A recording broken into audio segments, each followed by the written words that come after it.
Thank you, Angela, very much for that introduction, and good afternoon, everyone. How's everyone doing today? Good? Great. I'm going to try to keep you from falling asleep and from after all this good food.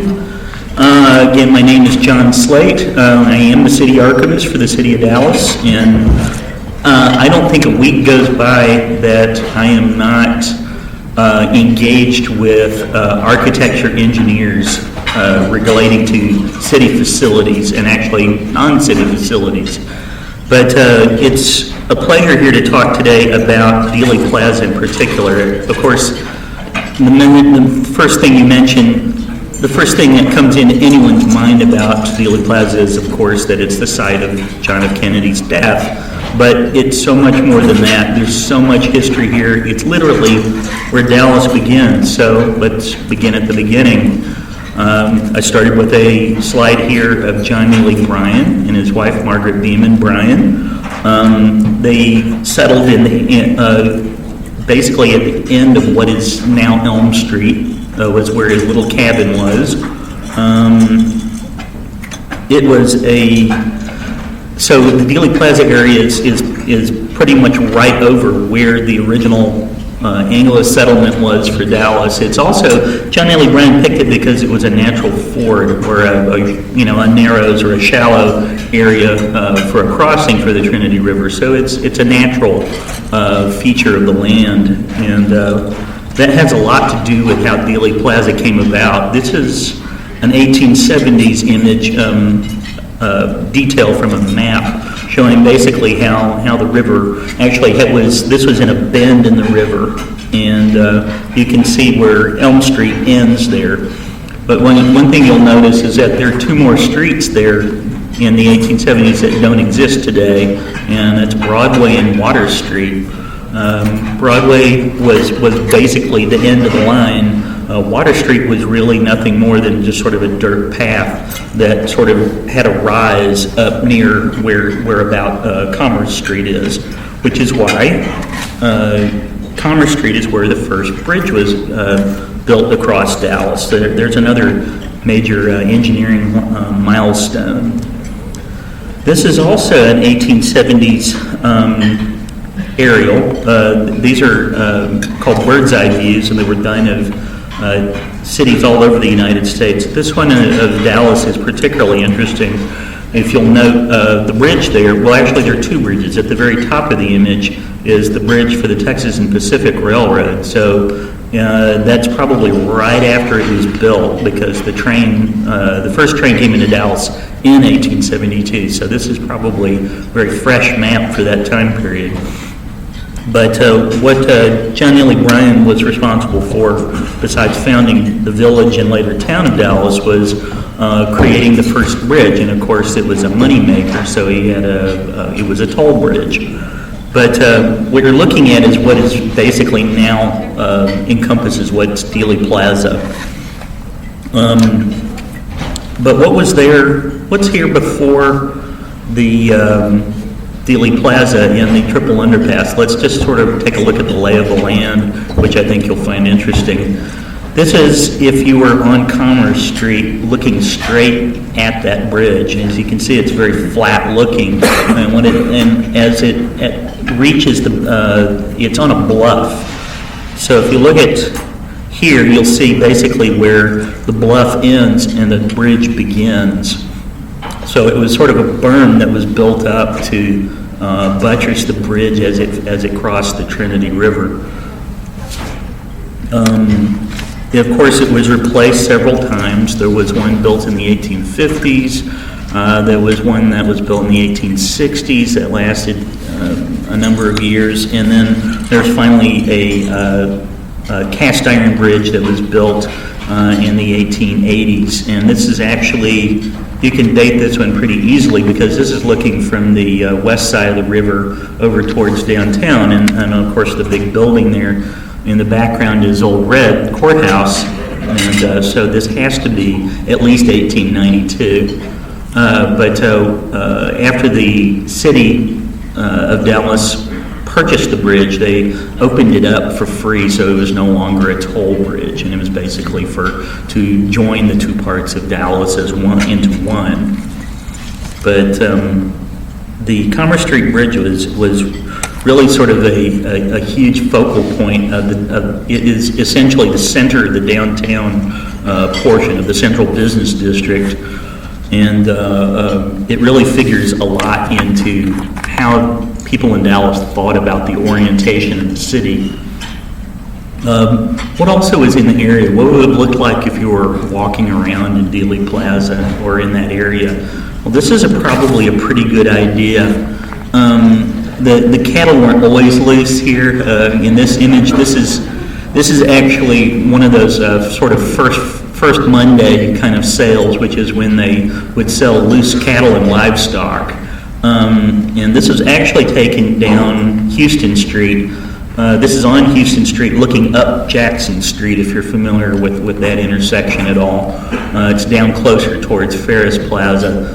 But this gives you a little idea of the types of buildings that were there, the kind of that foot activity, foot traffic that was going along around there. You could just sort of imagine this as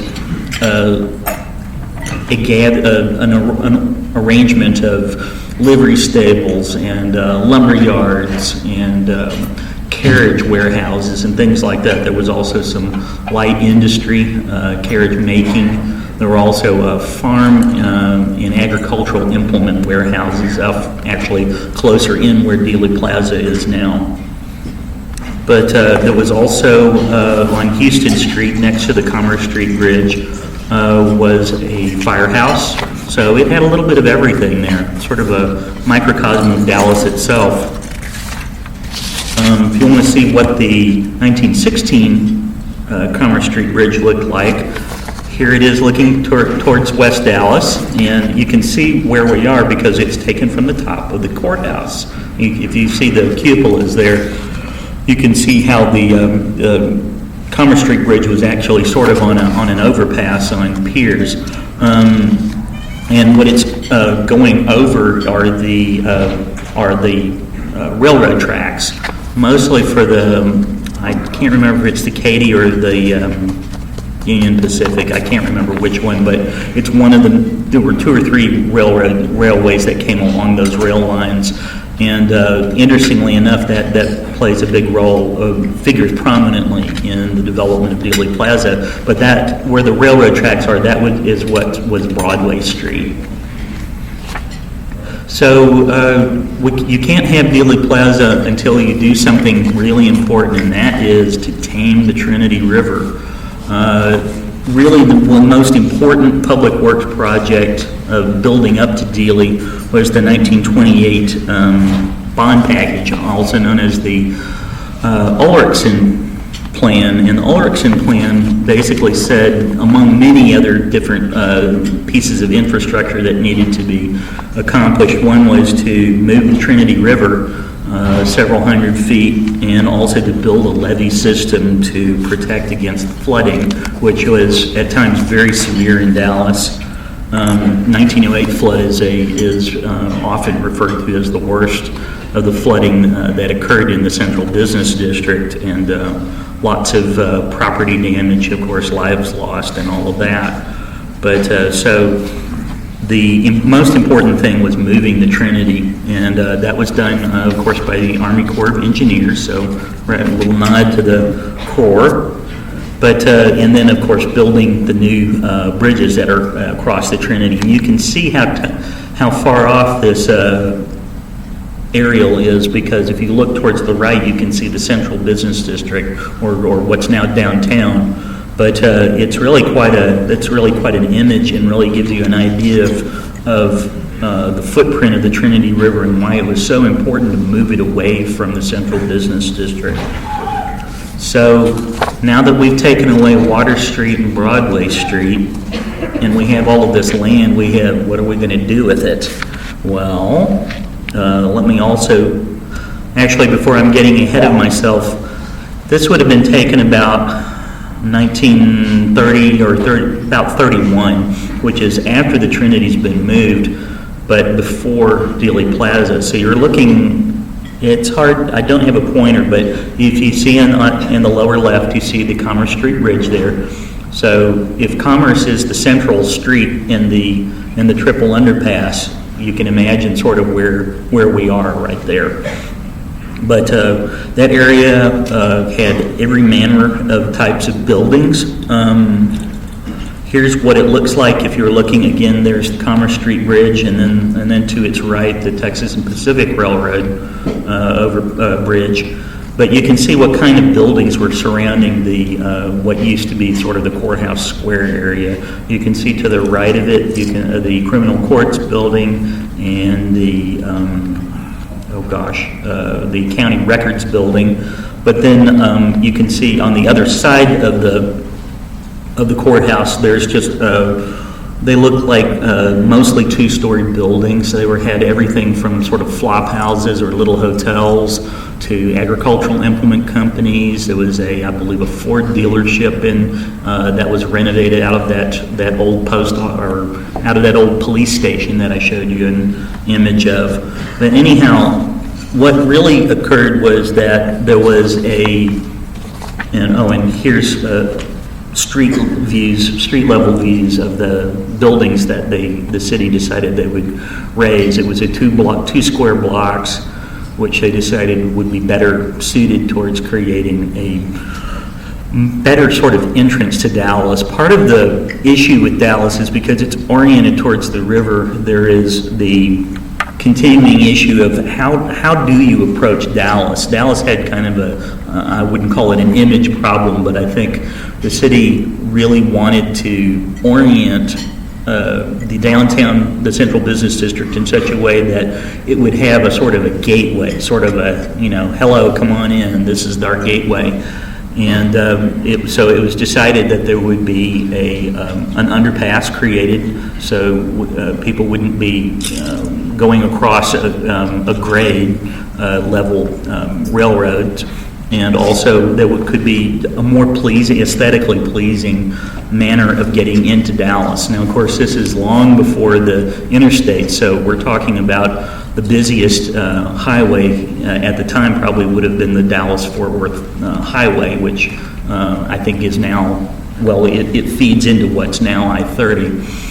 But at the time, it was a lot of business and a lot of traffic was coming in that direction. So that is basically what dictated the creation of the Dealey Plaza area. So, of course, there was a 2 blocks raised, and it, of course, was a huge salvage operation. And people came from, I believe, several different states to bid on the project, because you can imagine bulldozing 2 blocks. Even in the 1930s, that would have created quite a lot of rubble and salvageable materials, as you can see in this image. The person we really have to thank for Dealey Plaza or for the triple underpass, it was there were studies done by State Highway Department and also by the city, so it was a joint project. And of course there was also, since this was the early 1930s, we're talking about the Depression, so there was also a lot of people out of work in Dallas, and I think it was certainly an idea, at least partly, to make this a project, a work relief project, so it could put people back to work, laborers back to work. But the idea is that they'd reconfigured the 3 main streets in downtown Dallas into a 6-lane boulevard.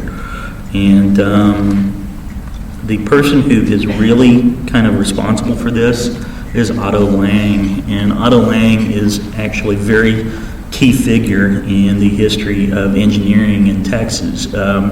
He's a fascinating figure, born in Germany, educated in Germany, I believe, and but was responsible. He was both an architect and engineer, and there are many still visible examples of his work. Probably the biggest one is the Sears warehouse building over off of Houston? No, Lamar, off of Lamar. But really, Otto Lang is probably the person who gets most of the credit for the idea of routing those three major thoroughfares into one sort of underpass. But in 1933, Otto Lang, who was also incidentally a city plan or a commissioner in city government, so he also had a vested interest in seeing this pursued. He presented a scheme to the city, and he said also, why don't, if this is going to be in a sort of a Y or a V-shaped construction, why don't we also have a landscape park in the area too? That would make it, aesthetically pleasing and sort of a new western gateway into Dallas. But he required that the railroad tracks would be relocated about 125 feet to the west, and the federal funding was secured, and then they started the bulldozing. Let's see. What they did was,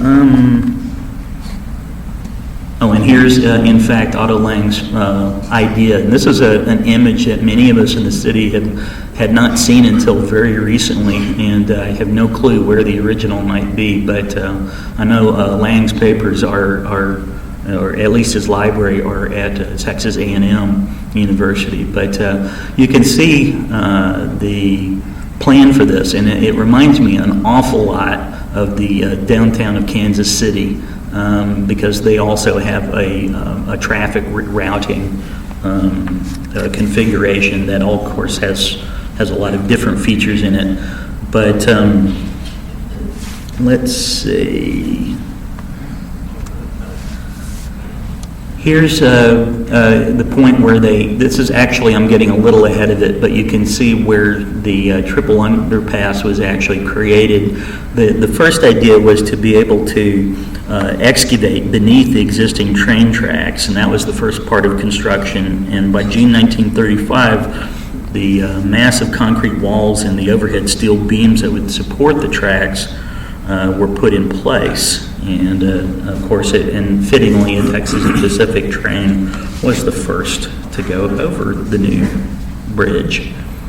I don't know if anyone is also into engineering history, but the supervisor for the highway department who worked on this was a gentleman named Eugene Couch, if that rings any bells or not. But basically, this project was a 200-man crew.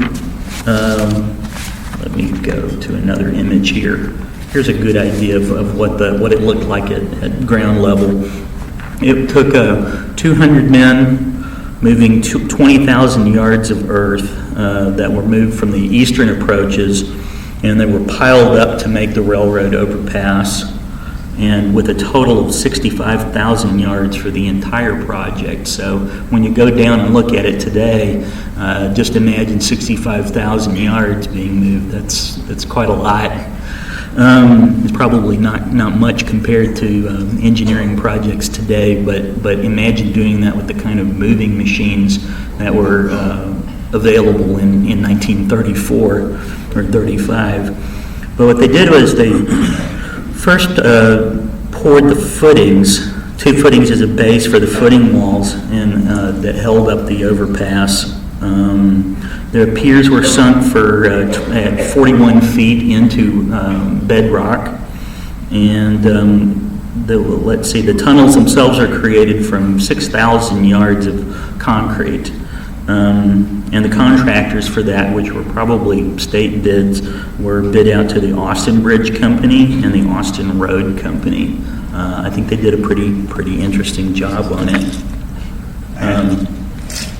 And for those of you who are into water and wastewater engineering, here's this is from the Dallas Water Utilities collection. Here's the mains being put in place, probably 1935. Pretty fascinating image to show you the trenching going on, and it's, believe it or not, it's very hard to find photos of the triple underpass or the Dealey Plaza area under construction, so this is a pretty nice photograph in my opinion. Let's see. Here's another newly sort of uncovered image. I had not seen this before, and I've been digging, trying to find these kinds of images. But there they are, laying the concrete out for the actual roadway heading eastward into downtown.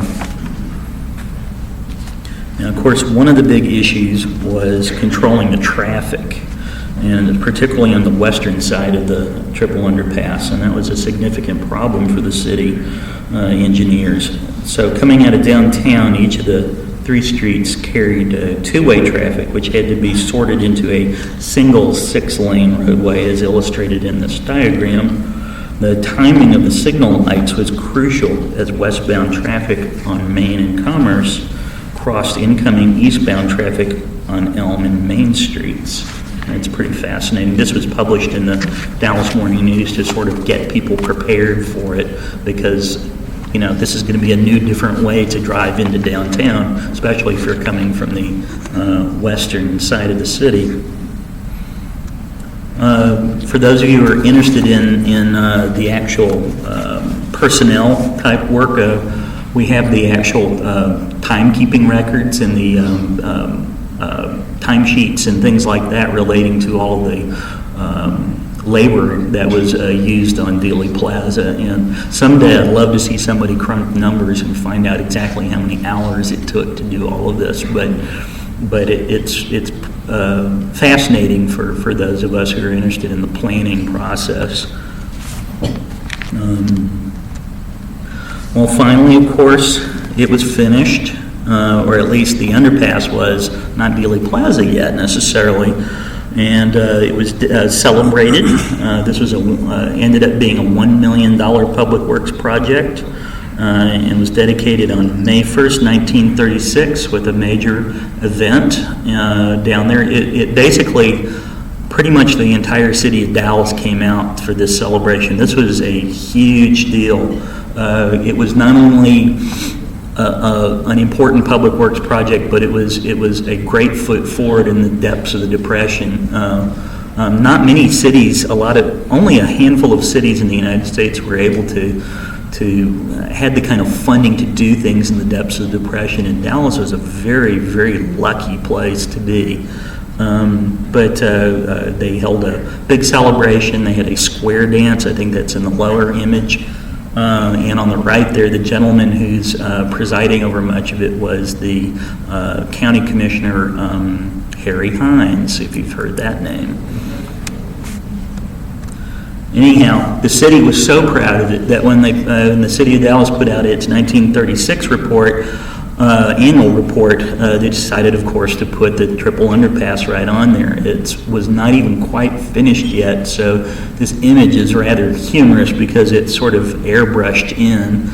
The lanes are airbrushed in, and if you look carefully, there is nothing in Dealey Plaza itself. The park itself is undeveloped.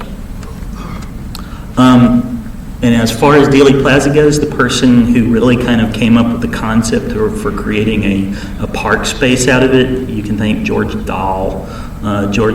Dahl, who again was not an engineer. He was an architect by trade, but I think engineering was close to him, and I think his work with engineers was very important in trying to execute things. Most people think of George Dahl as the person who created all the wonderful Art Deco buildings in Fair Park.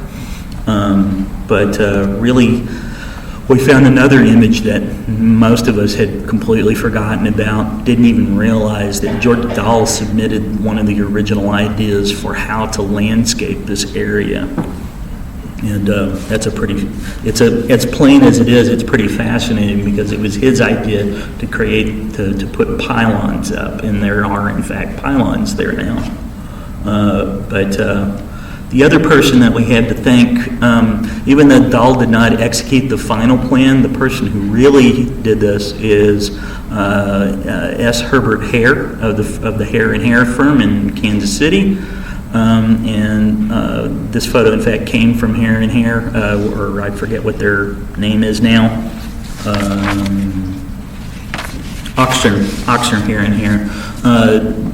The Hair and Hair firm really did a beautiful job for creating a visually appealing Dealey Plaza with lots of landscaping and lots of lush greenery, which they didn't quite do that. I mean, there was a lot of planting going on, but it wasn't exactly as lush quite as this. But Hair and Hair's plans were very sympathetic, or I should say symbiotic, with the landscape.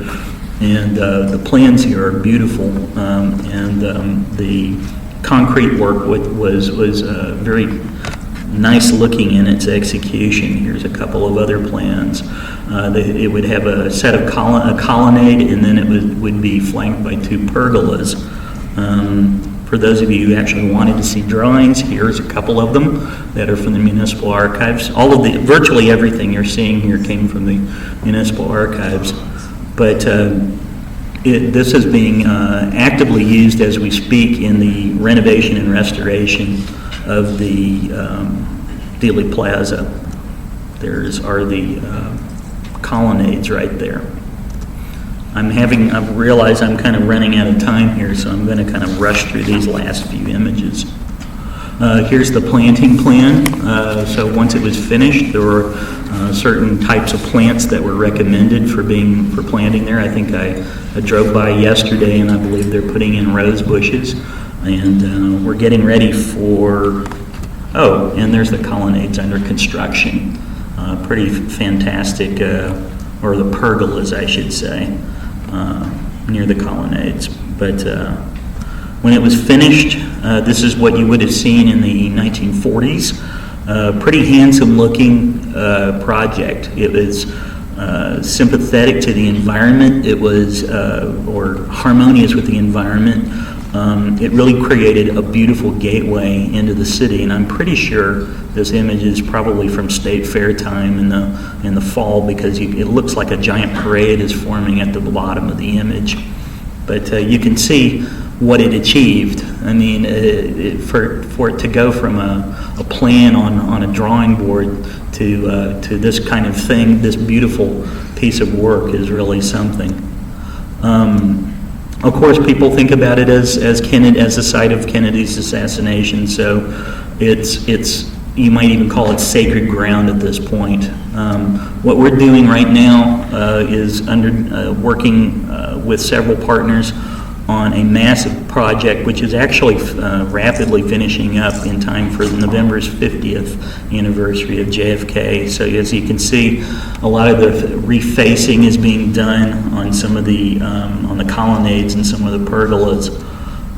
There's a lot of paint being scraped off. One thing that we have in the archives are the original swatches for the concrete stains and concrete paints. So it's kind of fascinating to be able to provide to the restoration architects and engineers the original colors of things and the original look of things.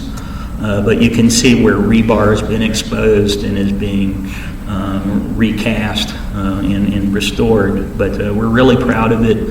I'm sorry it took us up, a 50th anniversary to get us to do this, but at least it's being done. But take a look next time you're down in that area and see how pretty it is. It's really a lovely public park in spite of its later tragic history, and we think you'll enjoy what it looks like come November. But there's the repainting going on of it. But we're very proud of it at the City of Dallas, and we think this was a important project as far as the development of Dallas itself. And this is also a shameless piece of self-promotion, because I've executed a book that will be published in early July, co-authored with Willis Winters, who's a fellow of the AIA and the director of the Dallas Park Department. And we're really proud of Dealey Plaza, what it is, what it can be. And I thank you for your time, and I'll entertain a question or two if we have time. But thanks.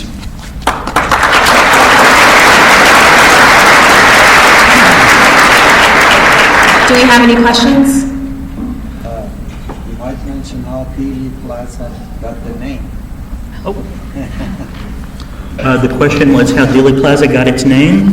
Interestingly enough, it's George Bannerman Dealey, founder of the Dallas Morning News, and interestingly enough, Dealey was floated as an idea for the name for the plaza long before the statue of George Dealey was put up there, and long before the plaza was even finished. I think in 1935. It was like, well, this is going to be a city park, so we need to honor somebody, and I believe George Dealey had recently passed away. But also, George Dealey had been one of the major forces in getting the Ulrichson package, the 1928 bond package, passed. So it was, in a sense, it was a thank you for helping us put together Dallas's then most ambitious public works project. Any other questions? Pardon? I'll be glad to stay after for a few minutes if you have any further kinds of questions, but let me also mention about the Dealey Plaza book. You should see it just around, it should be just about everywhere. When it comes out in July, the royalties for the book will be going straight to the Dallas Municipal Archives, so it will benefit the preservation and conservation of these old plans and drawings that were used to create this book and also to restore Dealey Plaza. Please.